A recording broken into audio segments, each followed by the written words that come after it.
Welcome to the Strong for Performance podcast, where we give coaches and consultants practical ideas for taking you to the next level in your business and in your life.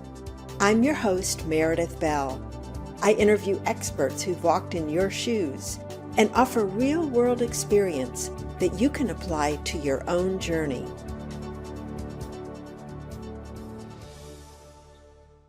Welcome to another episode of the Strong for Performance podcast.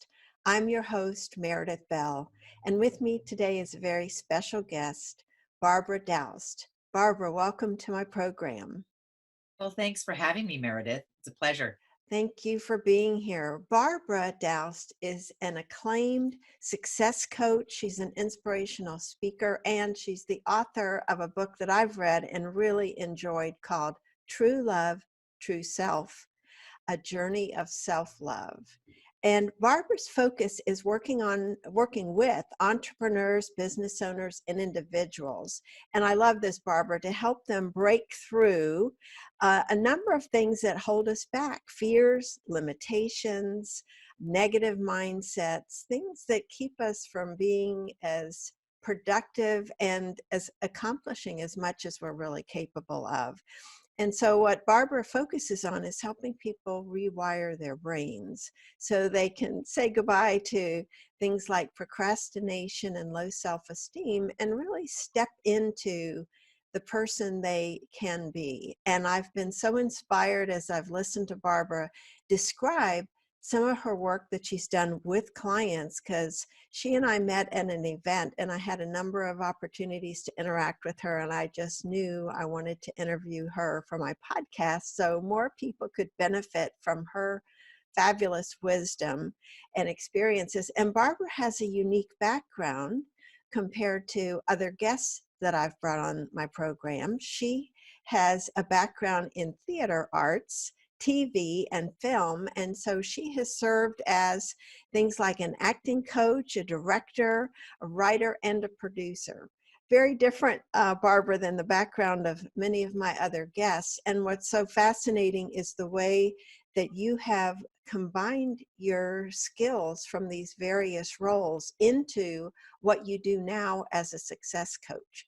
And so I'm very eager to get into the specifics of some of the things you work with clients on so my listeners can benefit from the work that you do. But before we jump in, I'd like you to tell us a little bit about how did you come to be a success coach based on the background that you had? Well, thank you for asking, and thank you for that wonderful introduction. It's always nice to reflect when you hear somebody else put it all together. Um, so, essentially, as you mentioned, I was in the entertainment business for about 25 to 30 years. And I had always been a teacher and a coach on some level, even as a director. And about 2 months before my 25th wedding anniversary, I suddenly lost my husband, Patrick, to fourth stage lung cancer. Mm. And he was diagnosed May 5th and gone 3 weeks later. So there was no, it was, as my mentor, Bob Proctor, taught me, there are a couple of ways that we change. And one is through, constant spaced repetition of a new idea, and the other is through a traumatic event. So this was an extreme traumatic event, and I did not have the tools that I have now. I had never suffered depression in my life as I know it to be now, and I went on a journey. And as I started to just gain some grounding, I found my mother-in-law dead, and then my father died of fourth stage lung cancer. My best friend died of liver cancer in 2 months of her diagnosis, and then my brother-in-law jumped out of a plane. He was the instructor, the diving instructor, and he was tandem with a student, and the parachute didn't open, and they both died. So I really spiraled into, what we call a dark night of the soul. So, Mhm. And, went down the path of self pity and victimhood, and pretty much spent a good 3 years, wanting to communicate or wanting to find a way to join my loved ones on the other side. And then somebody led me, to one event after another event after another event. And I gradually, this was in 2003 when it all started to fall apart for me. And in 2007, I went to the University of Santa Monica to study spiritual psychology in a master's program. I had no intention of coaching. I just wanted to heal myself and have a relationship with, I guess, spirit, that I wasn't really feeling a connection with at the time. And after that, it led me to projects. And the big question was, how was I going to survive for the rest of my life? Because all my dreams had capsized, all my goals had disappeared. The life that I had been dreaming was gone. And I had to reinvent. So it was a big question. And then I studied in a law of attraction program called the Quantum Success Coaching Academy. Again, no intention to coach. I just wanted to heal myself. And after that, I had to start coaching if I was to certify. And, you know, people that I was coaching, mostly my friends, were having amazing results and their lives were changing. And I thought, there's something to this. So I took a shot at, having a coaching practice and I was really helping people through, spiritual laws and universal laws. But it wasn't until I met Bob Proctor in 2013 and certified as a thinking into results consultant, which is essentially being a success coach, a peak performance coach, that I started to combine business with spirituality. And then I saw my results dramatically change. I doubled my practice and tripled my income in less than a year. And I've been really facilitating and focusing on that program ever since, alongside speaking, writing a book, and also creating other programs. And now I'm coming back almost full circle to incorporating my acting background and my directing background and my entertainment background and applying some of the techniques and tools from that arena into success mindset and living the best you. That is such a fascinating journey with the consecutive painful losses that you experienced in such a short period of time. I really admire the work that you did to get to where you are today and being able to not just help yourself, but help other people. And so the first thing I want to get into with you that I see a lot with folks that I've interacted with over the years has to do with beliefs. Beliefs, not in terms of religious or spiritual, but beliefs about themselves and what's possible. And so I would love to get you to talk a little bit about what do you see with people with their beliefs, sometimes around money, but also around themselves and how do they struggle, and what are some of the things that you do to help them get past the limiting beliefs? Well, great question. And it's, it really has a lot to do with, first of all, acknowledging that you have the limited belief. And more often than not, people don't even know that they have the limited belief. So, how do you even find the limited belief? And most people, as Bob says, would rather die than think. And it takes thinking, it really takes going underneath a thought. And I like to call it a sponsoring thought. So you might have the belief that I can't, for example, in my case, I can't direct a Broadway show. So right there is a belief. I can't direct a Broadway show, but I have all the tools and I have all the knowledge. And if I really wanted to do it badly enough, I have all the gifts to produce a Broadway show. But if I go underneath that thought, because my actions are showing that I'm not doing it, right? Mm. So it's to really examine one's results. So looking at my results, I'm not in the action of doing in order to create. I'm not even in my imagination. I've got all the pictures going, I've got all the images going, but there's still something blocking the action. So to go underneath that thought, I can't, produce a Broadway show. What's the biggest fear? And then when I ask that question, what's the biggest fear that I have? Then I can examine that. Well, what comes to my mind is I don't like to ask people for money. And then when I see that in my past that I produced all my shows with my own money, I used my credit cards to produce my shows. People offered me money and I wouldn't accept it. So, and then I go underneath that. Well, what is that limiting belief? And why is that part of my so-called programming? And then we go back into programming, which is, our family and our DNA and our heritage and what are called our paradigms, right? Mhm. And our paradigms are created through our belief systems, our parenting and the teachers, the media and culture, and how we've adopted beliefs that create our outer results.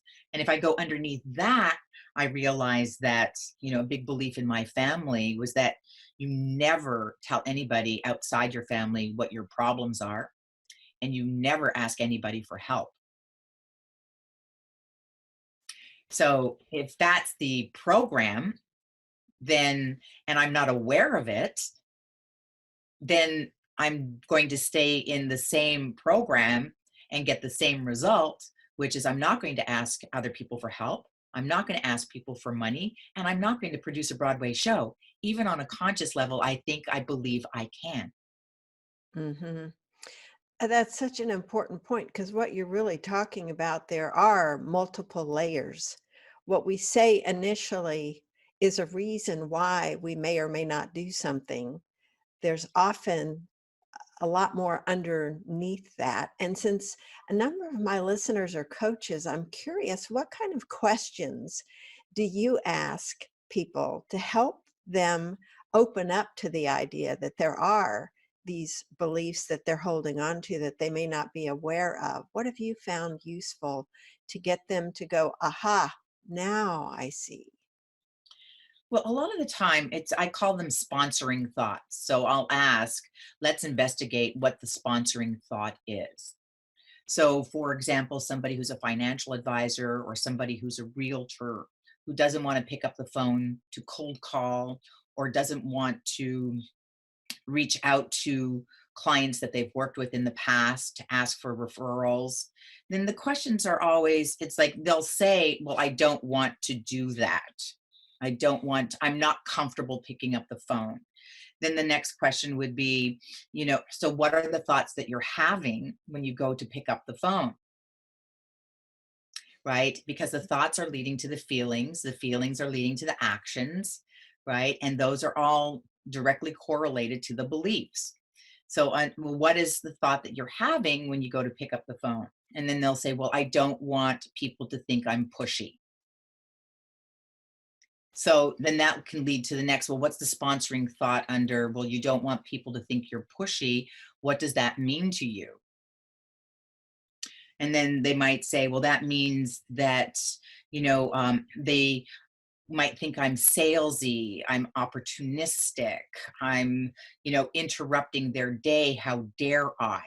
That their time is important and I'm not being considerate, right? And so Mhm. then you investigate even further, well, what is that attached to? And it might be their own belief system that a salesperson is pushy, or that a salesperson is opportunistic, or that a salesperson, is wasting their time. So I tell my clients, well, whenever you get a cold call from a telemarketer, pick up the phone, open yourself to receiving that that's what they're doing, and allow yourself to be kind and courteous. The other part is that they might have the belief that the other person's going to be nasty or angry or rude, and they have issues around confrontation, or what I call contrast or conflict, right? Or confrontation. And they're owning feelings that are not theirs to own, right? So they're disempowering themselves. We all disempower ourselves when we give somebody else power over our feelings.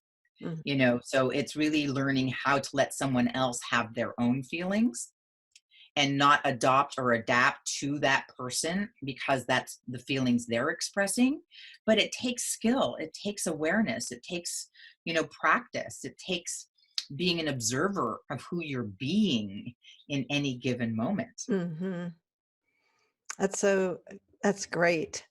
Just imagining, myself picking up the phone and calling, and what thoughts would be going through my mind doing that. And I think what you mentioned there is so important. This idea that thoughts and feelings are so interconnected that and I've learned, you tell me if this sounds right, that if I'm having a specific feeling, often a negative one, I have learned to stop and say, okay, what's the thought that's triggering that feeling, as opposed to just getting wrapped up around the negative feeling, but trying to identify where's that coming from. Yes, and the way that I put it is, what thought are you emotionally involved with? Oh, that's good. Yeah. Right? Mhm. Because we have over, and the stats change from 50 to 60 to 70,000 random thoughts that run through our heads daily, right? And most of those thoughts are thoughts we've had yesterday. It's just a loop, of the repeated thoughts that we're not giving a lot of energy to. But the ones that we're giving energy to, the ones that we internalize, the ones that we emotionalize, the ones that we feel, the ones that are dropping down into the subconscious, those are the ones that create the feelings, because a thought is a vibration. And the more amplitude you give that vibration, the more it's going to drop down into subconscious, and the more it's going to drop down into the body. And it's through the body that the vibration enhances, action, taking inspired action, and just creating new behaviors based on the frequency that you're in. So it's really, again, an awareness of, you know, I also like to differentiate a little bit that sometimes we have feelings that are just addictive states. They're not necessarily um, a new thought coming to us, right? What do you mean by that? Well, somebody could wake up in the morning and have anxiety. And they're not even aware, like you said, of what the thought is, right? And if they're in a repeated pattern of every morning waking up to anxiety, it's usually an addictive pattern. They have a house over a roof over their heads, right? Um, they're boiling water for a nice cup of tea or coffee. They're warm. They've had a good night's sleep. But these anxious feelings are coming up, which have nothing to do with that there might be a bear in the woods, Mhm. right? So it's part of a pattern or a fear or a belief system that has been so um, grounded or in the neural pathway, has been so patterned and programmed in the neural pathway that it just becomes an automatic response, Mhm. right? Like, I remember waking up in the morning before I gained more awareness, and stirring my tea and singing, I've got to work hard for my money, got to work hard for my, and then I'm like going into a state of anxiety, right? And then catching that, what am I singing? What is, it's just a loop, a loop, a loop, a loop. Mhm. And in order to change those loops, because they're in neural pathways that have formed grooves in our brains, we've got to, I like to say, the programs that I do help people to reprogram their minds and rewire the brain. Mhm. Because you help them get into some new patterns, which take time, and that's where I think having a coach like you to offer that kind of encouragement and support as people are working on the new pattern to replace the old one, I find support's really important for that. Yes. Yes. Now, the other thing that I think is important, just from our earlier conversations, this whole idea of affirmations, Mhm. auto suggestions. Would you talk a little bit about how that works to help with the reprogramming process? Well, a lot of people will say affirmations don't work, or I've even heard people say action schmaction. It's that you've got to look at your results, essentially. We are affirming all day long, whether you know it or not. Hmm. When we're saying, I'm not good enough, it's an affirmation. So a lot of people think affirmations are just a positive statement, but they're not. They're words. Words have power and thoughts have power. You become what you think about all day long. And so the energy that you give a thought, it's about directing a thought to have focused energy and to focus on what you want. Most people are focused on what they don't want. And because they're focused on what they don't want, they're affirming what they don't want. And so you're going to continually see what you don't want. It's going to keep showing up because your reticular activating system, which is part of your subconscious mind that goes into high intention, will give energy to it. And what you give energy to is going to expand. So it's really to be aware that an affirmation is just the way that you are directly speaking and giving energy to a focused idea or a focused thought. And the most powerful words are I am, Hmm. because the subconscious mind doesn't know the difference between the past, the present, or the future. Doesn't know the difference between real or imaginary. So it accepts whatever you give it as now. Now. It's only here now. The past is here now. The future is here now. It's only here now. And the more energy, and you don't even have to give it, 100% energy. As long as you give it at least like 51% conviction is where I started. And even with my own affirmation that helped to really dramatically change my life, it was a personal affirmation. I was guided to write a personal affirmation. And I just started seeing things shift dramatically. I was a doubter, I was a skeptic, and I was willing to try anyway. So I like to say to a lot of my clients, you may not want to do something, but are you willing to do something? Hmm. Right? And so it's to affirm in a positive way using positive statements what you do want, to be on the positive pole side of things, because, as in the law of polarity, the law of opposites, there's a negative pole and a positive pole in everything. There's a negative pole and a positive pole in every cell in our body. And magnetism, it's either going to repel or attract. It's physics. It's really physics. And when you understand energy on a deeper level, and that our bodies are a mechanism, they're a mechanism of our mind.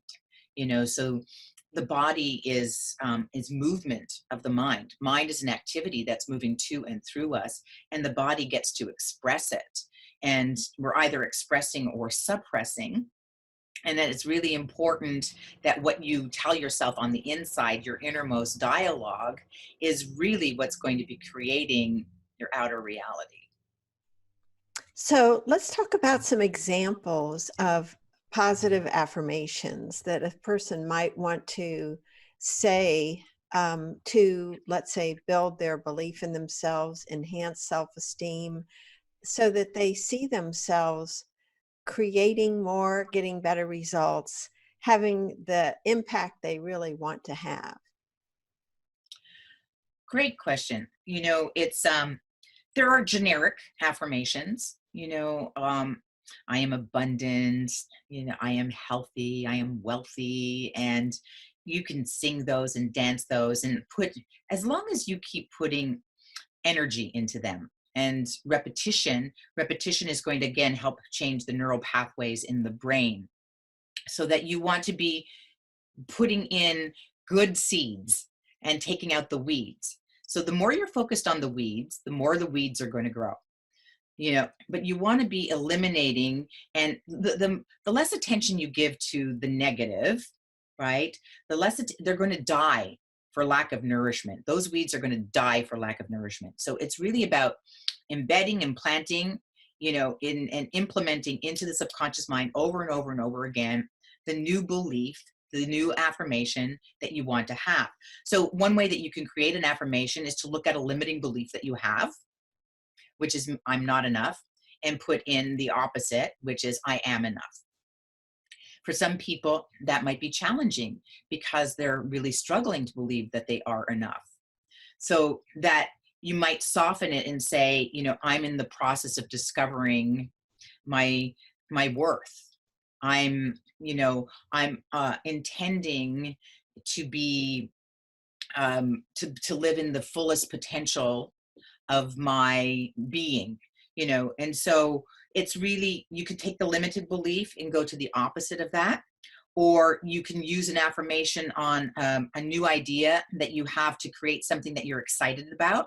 So for example, if you want to be a speaker, it could be I am a successful keynote speaker, and to repeat that over and over again.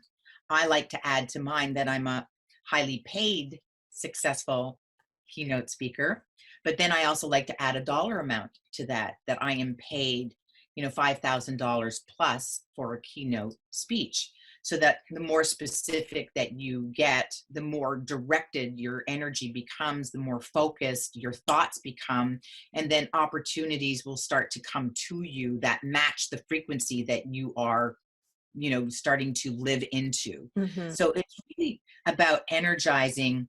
Like my personal affirmation is I'm genuinely sharing loving kindness with myself and others as I revitalize hope and raise conscious living for the highest good of all. And when I started saying that over and over again, because my biggest issue was that, I could be very, very kind to other people, but I was very unkind to myself. So I'm a recovering perfectionist, and I would, nothing could get done unless it was perfect. And now, I do know that nothing gets done, right? When you try to be perfect, perfect does not get done. And as I started saying that affirmation over and over again, people started coming up to me and introducing themselves to me and saying, "You look so kind." And I was like, that's weird. A stranger out of the blue is coming up to me and telling me I look kind. You know, I know I'm kind, but I really needed to learn the lesson to be kind to myself. Mm-hmm. So a good way to look at developing an affirmation is, what is it that you're really, really good at giving to others? Because usually what you're really good at giving to others is what you need to be doing for you. So I work with financial advisors who really are good at helping other people grow their money, but they're not necessarily as good doing it for themselves. And I work with therapists, and they're really, really great at helping others, but their lives are, a little bit in a mess, right? Mm-hmm. And so it's the cobbler in the kids with no shoes. It's so when you can look at what you're really like, what you're passionate about giving to other people, you've learned and acquired the knowledge because you needed it for you. Great point. Yeah. You see, and then it becomes easy to give it to others and to tell others to do the work and to see that others are having success. But if you're not having it, it's because you're not walking your talk. You're not doing the discipline or the work.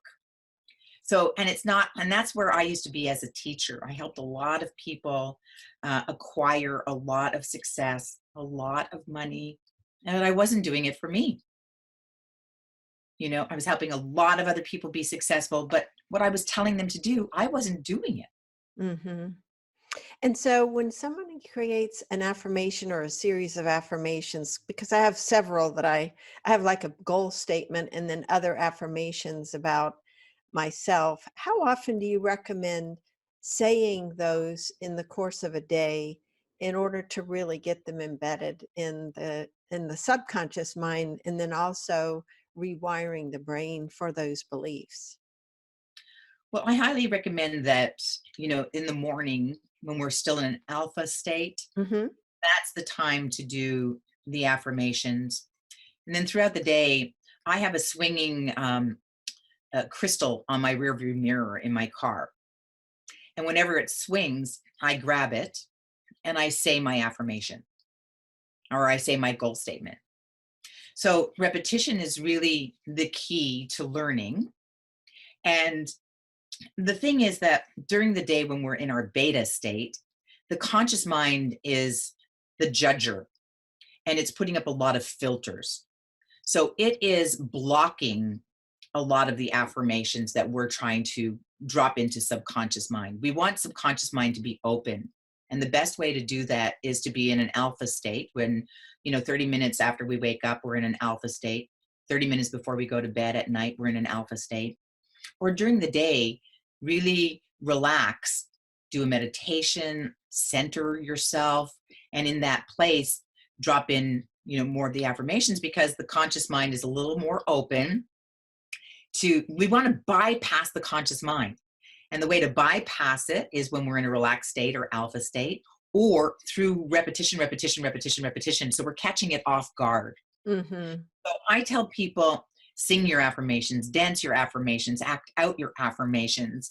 And I mean, even when Bob Proctor said the affirmation, we were to say, Bob Proctor, not only am I going to equal you in your achievements, I'm going to meet you at the post and pass you at the grandstand.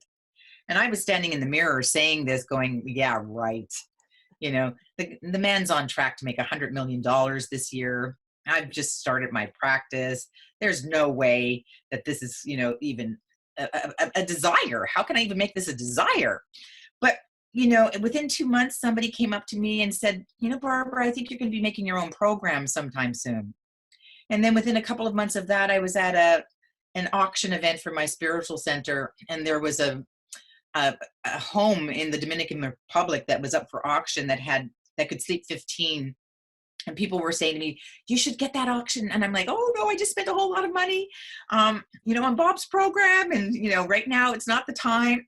And a man bought the auction for $1,700 and came up to me and he said, this is my gift to you. And I'm like, holy moly, this means I'm going to the Dominican Republic and I'm going to be creating my own program. And then the next thing was, and I just kept saying that affirmation, Bob's affirmation over and over again. And then the next thing I knew, somebody came to a class and put down 35 pages of all my material that she had ever taken from me and organized it into a program for me. And then the next mastermind that I went to, somebody came in and handed me a flyer. And I'm like, this is getting real. So, it's really, make a list of limited beliefs that you are aware of having and write the opposite.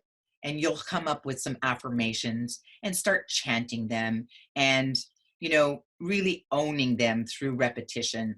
But make sure that the feeling is a good feeling. If you are in resistance, then put it into a different statement, such as I'm in the process of, it is my intention to, I desire to have, or I am, willingly receiving, so that you're not resisting at the same time. Mm-hmm. You could also write a list of limited decisions you've made in your life. So for example, I made the limited decision at one time that you had to work hard for your money. Right? Mm-hmm. So how do I change that belief? How do I soften that belief?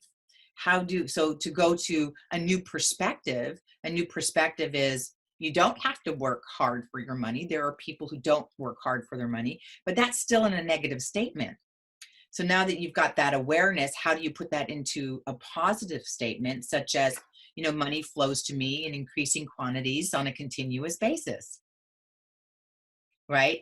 And I started saying that, and I kid you not, Meredith, within 10 minutes of saying that, a friend called me and said, I'd like to pay you to walk with me.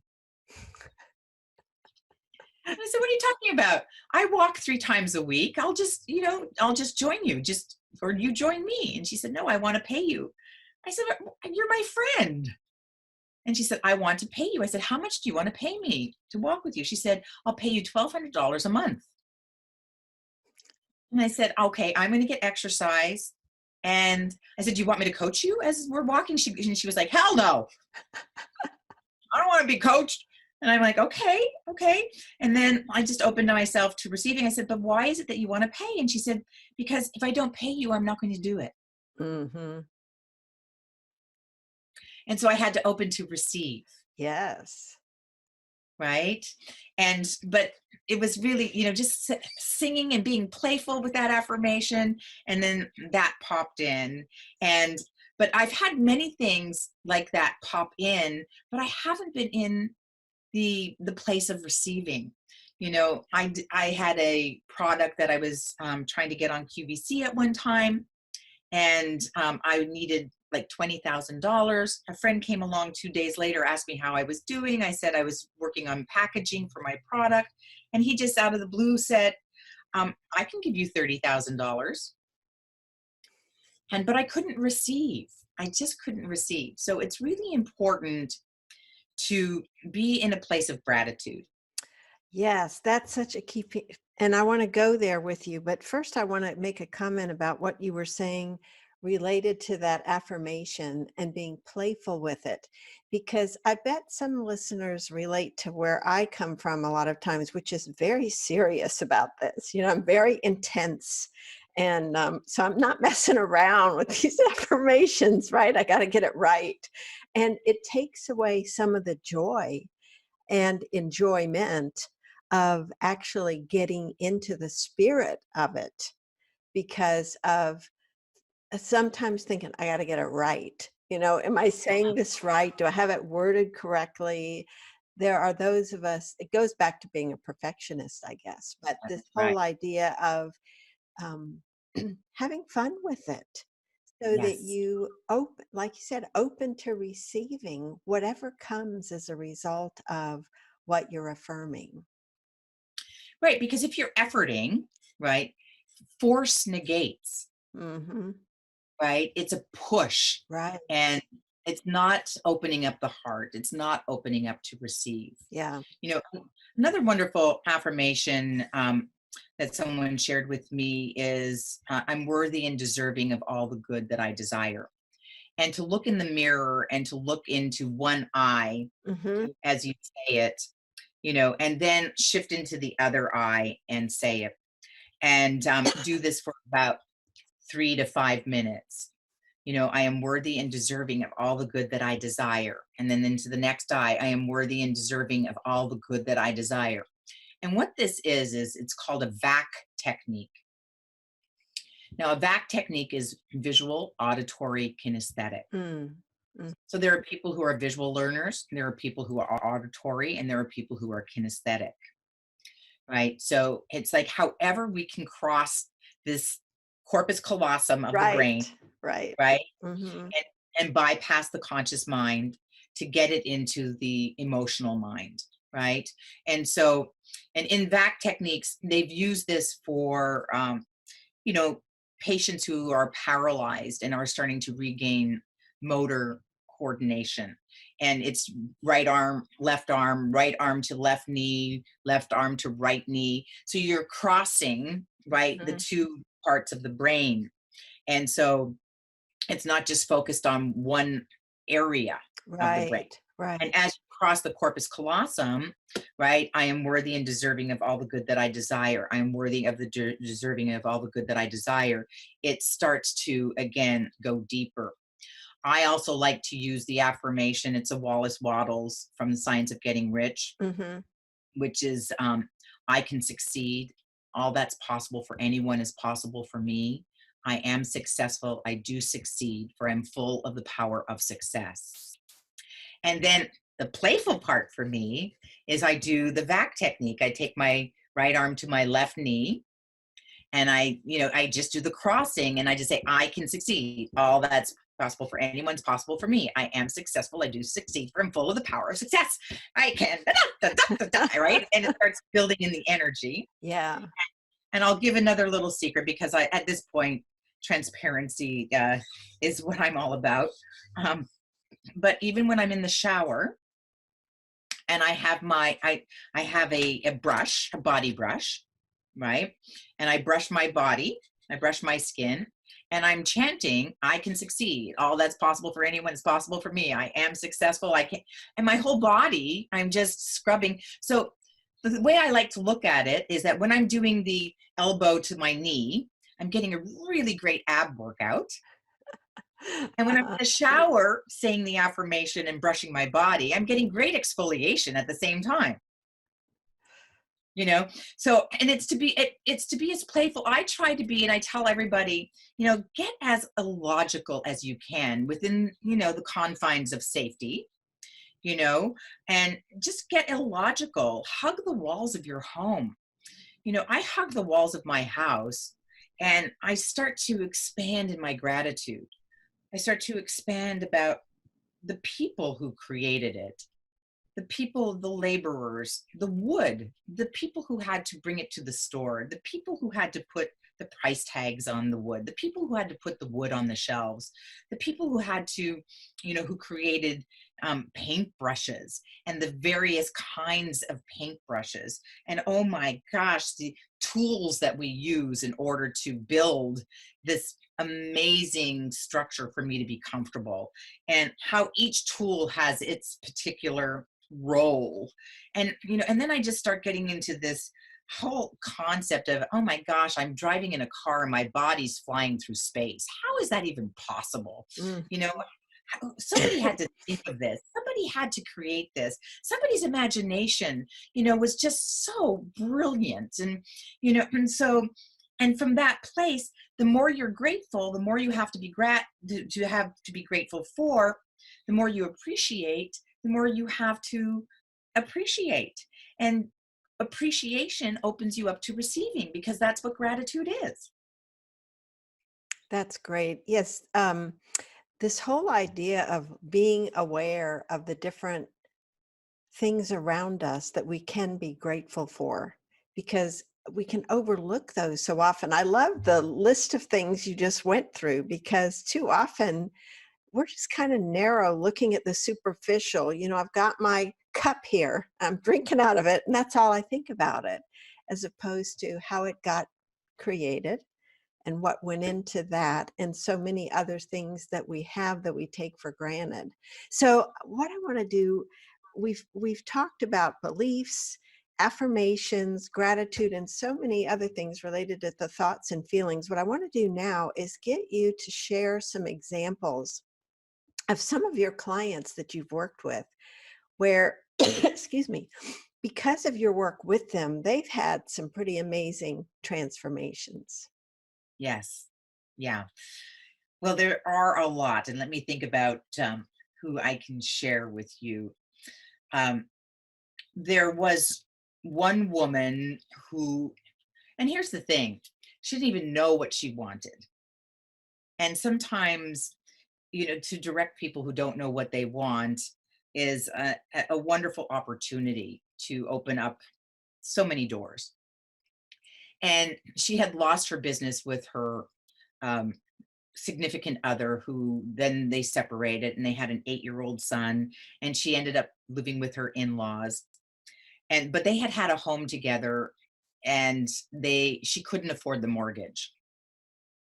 And then the father kind of just disappeared, and so she was pretty much left on her own, and that's why she ended up living with her in-laws. But when she came into my program, thinking into results, she said that she wanted to get back into her home. Now, at that time, she was maybe earning $1,500 a month on the rent that she was getting from that home. And she didn't even have the money to join the program.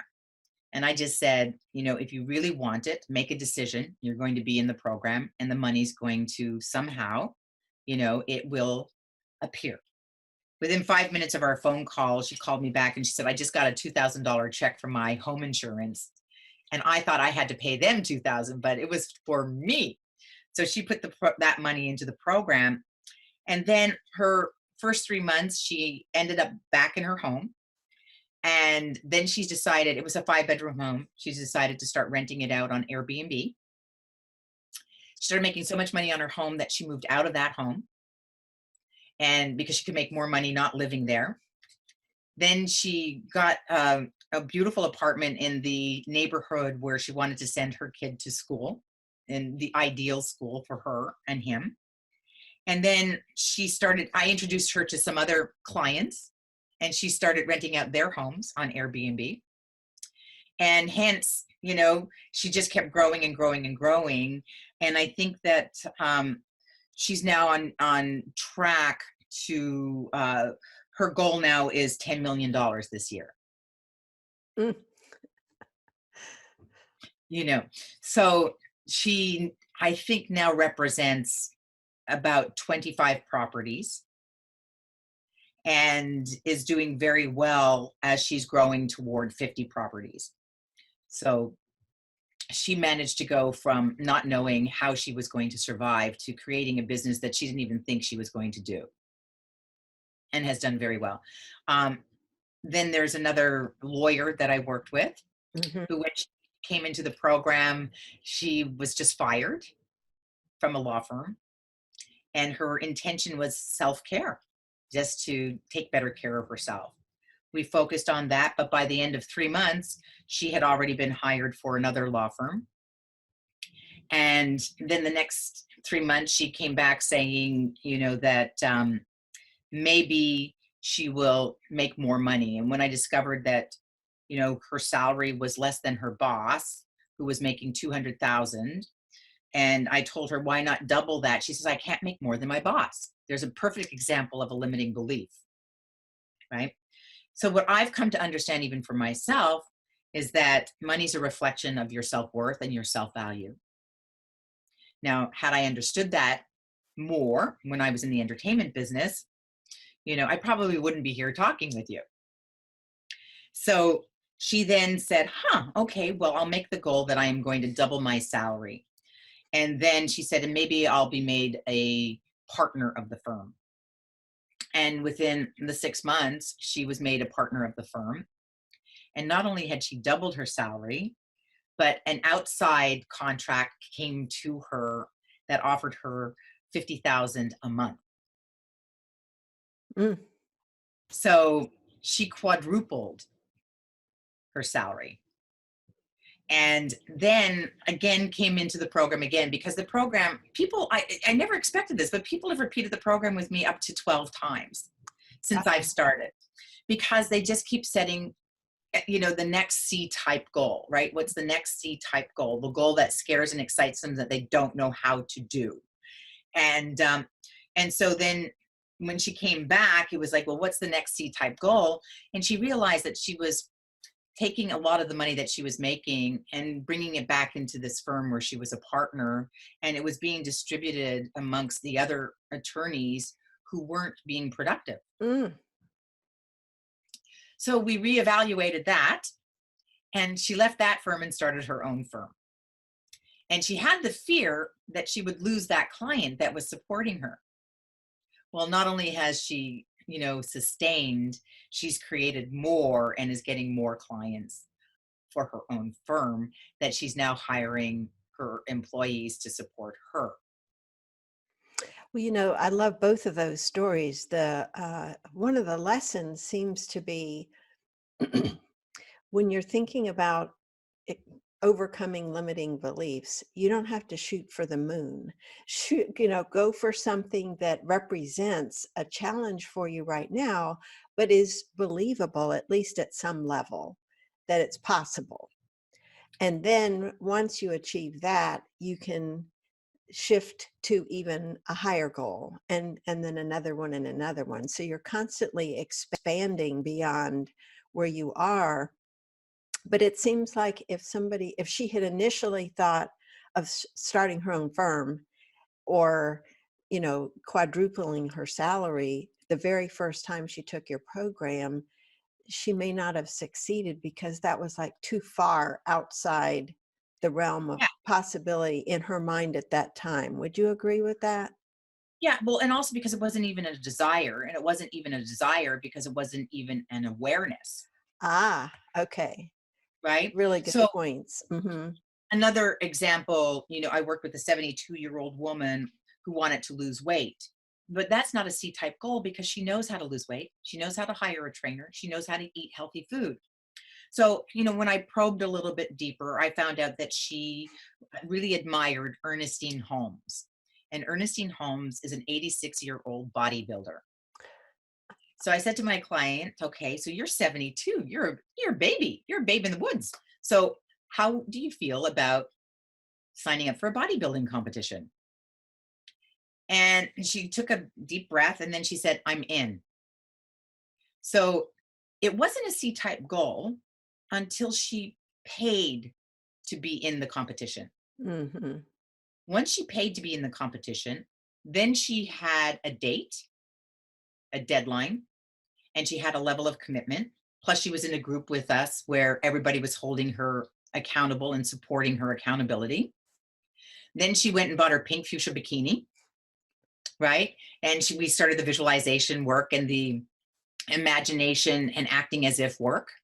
And then she went into her trainer and said, I need to be here every day. And she was at the gym at 5 o'clock in the morning every day, creating a plank that she could hold longer than her trainer. Mm. Now, mind you, she's 72. Then the other example of a C-type goal, again, you might not have the desire for it. Like she didn't even know she had the desire for the competition. She just knew that she admired somebody, right? And then she had been wanting to write a book for 25 years and kept talking about it.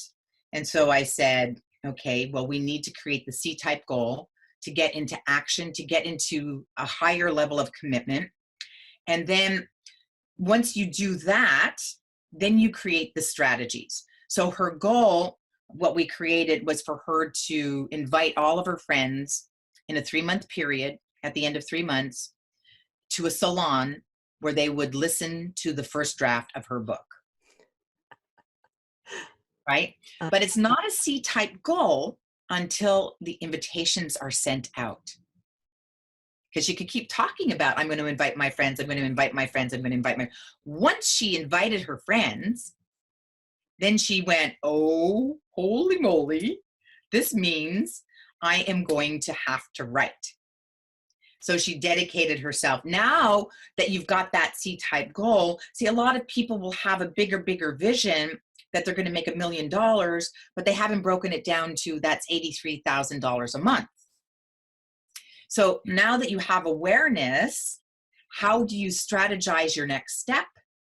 Clean out the limited beliefs, the muck, the mire, the goop, the inner dialogue, the negative self-talk, the devil within, right? Clean out all of that to get to the next step. The fears, I'm pushy, I'm salesy, I'm, all of those, limitations. And then once you hit that target, you have a feeling of, oh, I got past that one. So now that's a higher frequency.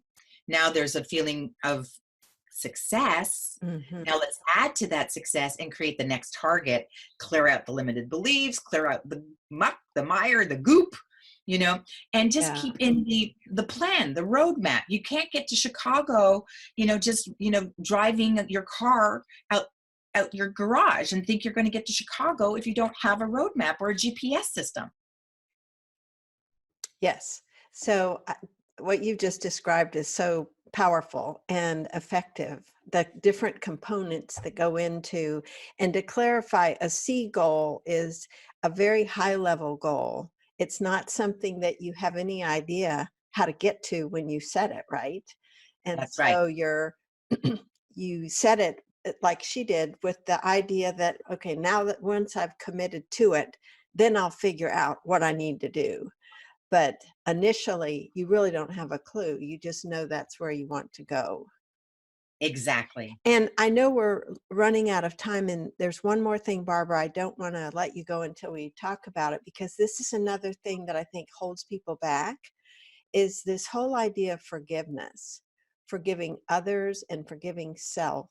And you've described this so beautifully in the past. I would really like you to share that here as kind of your final words of wisdom during our conversation. Yes. I mean, this is the piece probably that's the most important to me in my own life, and the way that I look at everything is it's the law of reflection, and that everything outside of you is a mirror of what's going on inside of you. And so I like to work with judgments. And once you stop judging others, that's to me a key to freedom. And when, just the languaging, just the thinking, when you are talking negatively about somebody else, if you've spot it, you've got it. So, I was talking to a yoga teacher the other night, and she said that, she had been judging some of the other yoga teachers for being fake. And so I asked her, if you're to reflect on yourself, why are you in your own way? What's stopping you from being more visible? What's stopping you from growing yourself? And her answer was, I'm afraid of being judged as a fake. So when you can really use your judgments, and the way I like to look at it is that we're in this ocean of motion. Everybody is just a bunch of atoms, molecules, and particles in form, which is called this body. We need a magnetic field in order to create form, and that we all have the same atoms, we all have the same molecules and particles, and that we're just interfacing, and that everything in front of us is for our growth and our learning. And we're either winning or learning. There's no failure, there are no mistakes. And so, as soon as you judge someone, to put your hand on your heart and say, I forgive myself for judging so and so as a moron, for example. Mhm. Because really, if you are in that judgment, there's a part of you that you've been calling yourself a moron. There's a part of you that you've been judging as limited. And it might not be for the exact same reason that the other person is, a moron in your mind, but Mhm. you can be guaranteed that there's a part of you that at some point, has been in your mind a moron. So, or even if it's, a parent or a loved one, and you're judging them as being controlling, to put your hand on your heart and say, I forgive myself for judging my loved one as controlling. Because again, there's going to be a part inside of you. I work with a lot of people, and I'll say, so your mother in law is giving you a really hard time. How are you in judgment of them? What would you say is the biggest thing you're judging about them? And the person, might say, well, they're very controlling. And it's like, okay, so now you've told me about the changes that you want to make in your husband. Would you consider that controlling? Right. And Mhm. so once they start that process of understanding that it's a point of attraction, you're in agreement with it, you're in harmony with it on some level. And the wonderful process that I love to do is to take somebody that you might be having a challenging time with and write a sentence, and for every judgment you have. I forgive myself for judging my father as, and might say, controlling. I forgive myself for judging my father as unkind. I forgive myself for judging my father as limited. I forgive myself for judging my father as uneducated. I forgive, and to just let it come out, but to say it, to write it with feeling, emotion, and you might have 5 pages of it, and then burn it. You're releasing and letting go, and the subconscious mind is saying, I'm growing. I have to let go of this judgment in order to own responsibility for my own life and stop blaming other people for my limitations, for my beliefs. Now that I have awareness, it's up to me to choose my thoughts, to choose how I want to feel, to listen to the contrast, to listen to my resistance, and move into the quantum field, to move into the future, to move into the possibility, potentiality, to creation, imagination, joy, and as you said so beautifully earlier, to the spirit of life. And once you've done that, say for several people, do it for yourself. Make a list and burn it. And then come back, do it for 7 days on all these people. And, after about 7 days, you'll see that there might be one sentence left. And if you've done that, you've done a very good job. That's such a powerful process It's to so to powerful. work through it and recognize. To me, the first time I heard you talk about that, this tie-in of forgiving someone is always because we've judged them in some way. Even if we see that they have offended us, we've judged them as offending us in whatever it was that they did. So it's to me, in the context of what we've been talking about, how do we get ourselves to the most positive and powerful place that we can be? And a part of that is the letting go through forgiving of judgments we've made. And I know Yeah, you and I have talked about this of ourselves as much as anyone else, because if we're finding ourselves judging others, that in itself is something that we need to look at within our own lives because of the thoughts that go in our heads about criticizing ourselves. yes. So I just think that is such an effective exercise to get in touch with where we are pointing the finger at other people and look at the fact that that's really pointing at us as well. Yeah, because otherwise it's victimhood. Mhm. It's not empowerment. And one of the things that is a practice for people, for myself, that helped me a lot was to step into the resistance, walk toward the resistance. So if I'm in contrast, I know that I'm not emotionally involved with the right idea for myself, and to work with that contrast. So if I walk into a room and there's somebody who makes me uncomfortable, so let's say, or I feel uncomfortable, or I'm choosing to be uncomfortable, or I'm ready to judge that person as a snob or arrogant or jealous, whatever it is, I immediately walk toward that person because I know it's a reflection of something inside of me. Mm. And I'll soften, as I'm talking to them, with the affirmation, let's just say over and over, I'm genuinely sharing loving kindness with myself and others. And just, be thinking loving kindness, loving kindness, loving kindness. And then realize that, that person was just extremely shy, or that person had a really bad day. Or, I learned when I lost my husband, and I had always been a positive person with a smile on my face. Well, I wasn't walking around with, too many smiles at that time. And somebody said to me, "Smile, it's a beautiful day." And I was like, you just don't have awareness, and that somebody else's journey or somebody else's story, it's just there for you to look inside you, you know Mm. and that, and then softening, and there's a big difference between judgment and discernment. You can walk into a place and discern that it just doesn't feel like it's a fit, and you walk out, right? Right. Judgment's when you have emotion and you've got high emotion attached to it, and so, I mean, if you walk into a place and you judge people as a bunch of losers, you know well, where in you are you judging yourself in such a harsh way, and what are you going to do differently to change that view of you? And you could still feel that, but what are you going to do differently? And so that's the question I like to ask all my clients all the time. What can you do differently? Because if you keep doing it the same way, we know what that definition is, right? Yeah. It's just, again, the definition of insanity, expecting a different result. And that's what pushes us right back into victimhood, blaming outside of ourselves, focusing on lack, instead of focusing on abundance. And then it's just going to keep showing up as you keep putting attention on, whatever the focus is. Hmm. What a great way to wrap up, Barbara. We could talk for hours. I know, and there are probably many people listening to this that would love to get more of you also. So, where can they go to connect with you and learn more about you and the services you offer? Well, thank you for asking. They can go to www.barbaradoust-tir.com, and that's with my coaching programs.